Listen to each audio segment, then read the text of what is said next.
All right, all right, all right, all right. Well, here I am. Check it out. I think you got to be older to remember this T-shirt right here. You're killing me, Smalls. I was grown before I ever saw that movie. That was one of those movies that I heard all of those little one-liners and such off of them for years and years and years before I ever saw the movie. Of course, Deidre, if there's a degree of whiteness, Deidre's way whiter than I am, so she saw that movie. I think she saw the movie before it was ever filmed. That's how white Deidre is. But it was a cute little movie. What was it? The Sandlot? That was the name of it. You're killing me, Smalls. Pretty good little movie.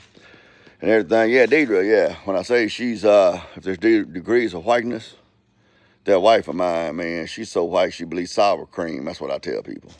But no, I didn't get to see that movie till, to be honest with you, probably about 5 years ago. Maybe. I don't know. Cute movie. I got tired of hearing all of the little, popular cultural references to it and not really knowing what they were talking about. And anybody who knows me knows that I can't stand to not know what I'm talking about or what other people are talking about. If I had my druthers, I would always know more about what they were talking about than they did. That doesn't always work out that way, though, but sometimes I can play it off like it is. Anyway, it's dark outside. Some oak tree. My other oak tree. Oh, you see that junk over there? See there? That's my brother's Jeep. It broke down here at my property about, I don't know, 5, 6, 7 years ago. That's how we rednecks are. Y'all are lucky that them oak trees, I'm in my front yard too. That ought to tell you about how redneck I am. This is my front yard. You see all that junk? Look here, anybody who knows me personally, like my brother, can tell you that kind of mess in my front yard is not ordinary for me, but I'm in the middle of a project. I sure am. But at any rate, so here I am, just about to get this trailer finished. This is what I'm working on out here tonight. I almost got it finished. I had started off just replacing the floorboards in it. I bought this thing the year after Hurricane Katrina, so that would have been 2006. And I have got my money out of it, and my brother has too. My brother probably got more of it out of it than I did. He uses it probably more than I do, but at any rate, I bought way more trailer than I needed at the time.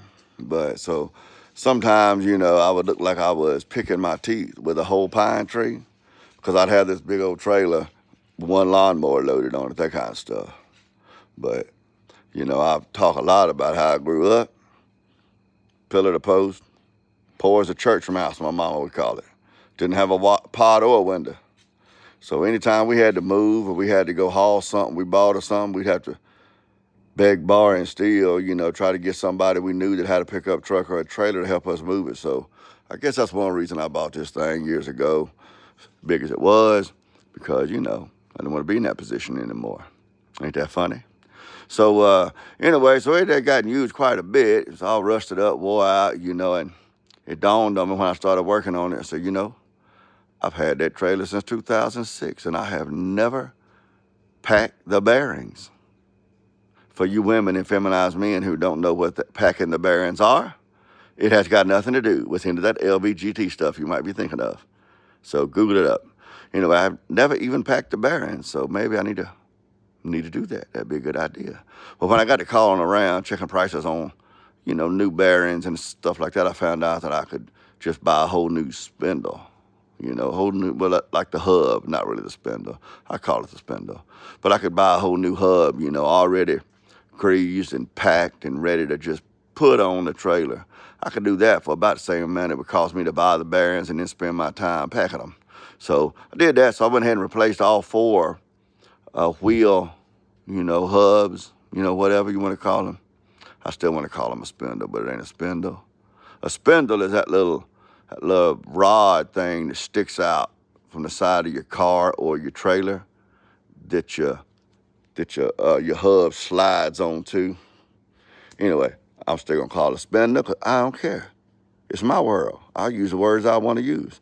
So that was the first time. That was the first step that this job grew. And everything. And then I decided, well, I've seen so many old trailers going down the highway in the interstate. Looked like they were well used and rusted and twisted and warped and broke and still being used. While I got these boards off and I got it up on these jack stands, swapping out these spindles. I don't care what they say, I'm calling them spindles, even though I know they ain't spindles. But, you know, say, when I got it up, I might as well go ahead and wire brush this thing off and do some painting on it. That ain't the best paint job, but I went ahead and I wire brushed it down and put some OSFO on it. For you women and feminized men who don't know what OSFO is, Google it up.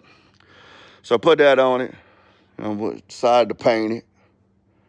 And in between this, I had other stuff happening in my life. And so I've been at this right here probably, I don't know, man, I've lost count. 2, 3, 4 months. That's a Scotch-Irish in me. If you follow much of my content, you know I talk a lot about being Scotch-Irish. See my little cap, my little flat cap, my little 1 pound flat cap.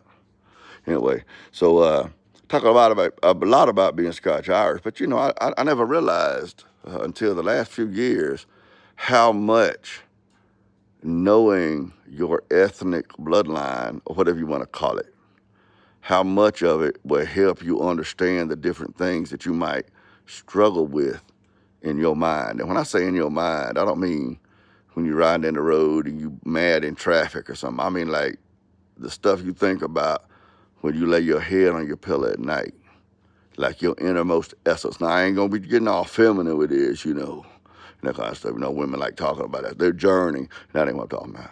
But I'm just talking about, you know, understanding where you know, the lineage of people you come from. Like, that doesn't prescribe to you your thoughts and your ideas and your behaviors, but it will help you understand those thoughts and behaviors and ideas and attitudes as, you know, like mental, emotional, psychological struggles that you may have. If you can study your genealogical history, because, you know, I have this argument, not really an argument, but I have this discussion quite a bit lately, that the white people don't really exist. We're all different groups of white people. The Scotch-Irish, myself, fairly different than the English, the Germans, the Norwegians, you know. So anyway, this is an example, because us Scotch-Irish, we're known for just slopping and mopping it. I read one author a few years ago said German farmers would see a forest, cut down the trees, and then they dig up the stumps, pull up the stumps, and then they plow the field, make a farm out of it. But the Scotch-Irish will see that same forest, cut down the trees, and then we will plow around the stumps. See, that's me 100%. That's what I end up doing most of the time, a lot of times, regularly enough that it becomes a problem, is plowing around the stumps. You know, get the field prepared enough to get the job done, get something planted, get a little food to come out of it, and then end up working 10 times harder plowing around the stumps than I would if I just took the time to dig the stumps up. Then I could just plow the whole field. See, that's Scotch-Irish. When I learned that sort of proclivity about the Scotch-Irish, it explained a lot about what goes on in my mind. But then I get started doing projects like this. As it turns out, I'm 75% Scotch-Irish. The other 25% is Dutch. And these are the people who founded New York City. It was New Amsterdam when they founded it, and then the English came and took it from them. Damn English. The national hat of Ireland, remember I'm Scotch-Irish, is the English boot. Damn English. They just sailed in the New York harbor one day and said, this is ours now, and we're going to call it New York. And the Dutch were pretty much just like, cool, because the Dutch was a lot more interested in making money than they were in advancing the cause of the Dutch crown. A lot more than advancing the power or the image of the Dutch nation. They just want to make money. So when the British rolled in, this is ours now. Well, can we still keep our shops open and make money and trade with the natives, the furs and that? Sure, whatever you want to do, man. Okay, cool. So then it became New York. But that's the Dutch's, you know, their stereotype. is they're about business, they're about efficiency, they're about planning, they're about, making money, that kind of stuff. Well, that flares up with me sometimes here too. This is why this job of replacing my flooring, my decking in this trailer, why it has grown the way it has. So here I am.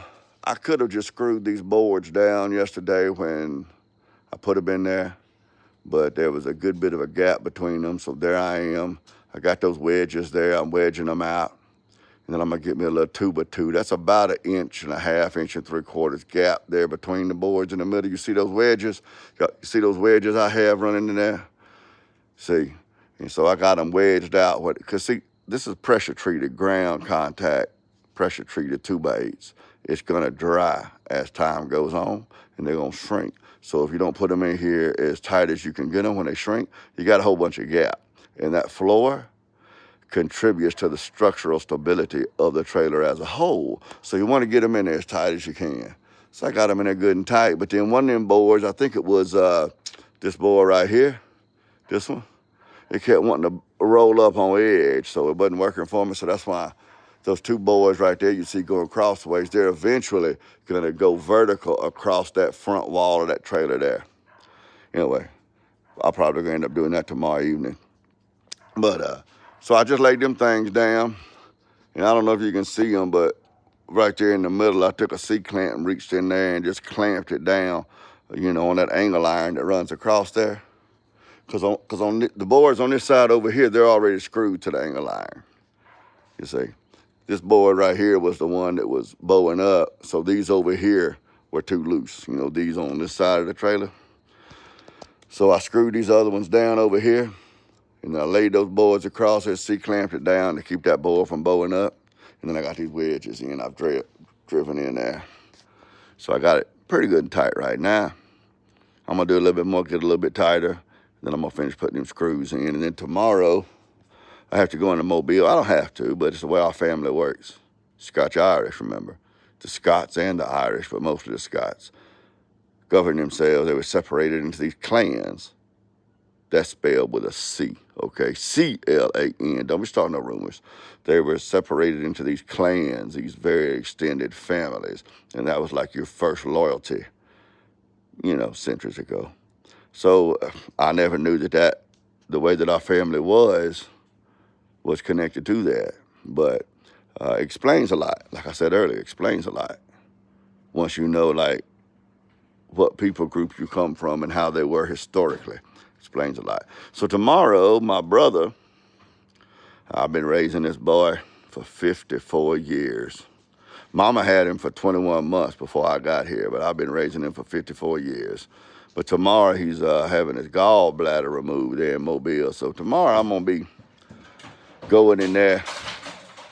I'm going to be spending a lot of time taking care of, there at the hospital with his wife and family while he gets his gallbladder out.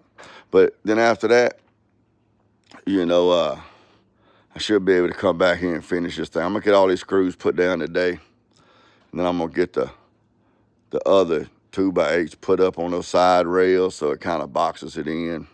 Hopefully I'll get it together. But when I came back out here, I went in there a minute ago and talked to Deej and got a couple things. And then I thought about the fact that those wedges and all of that, wanting to get it all in there tight and everything, that's that Dutch that comes out in me and makes my projects last way too long sometimes, because the Dutchman that lives in my head is having some kind of a fist fight with the Scotch-Irishman.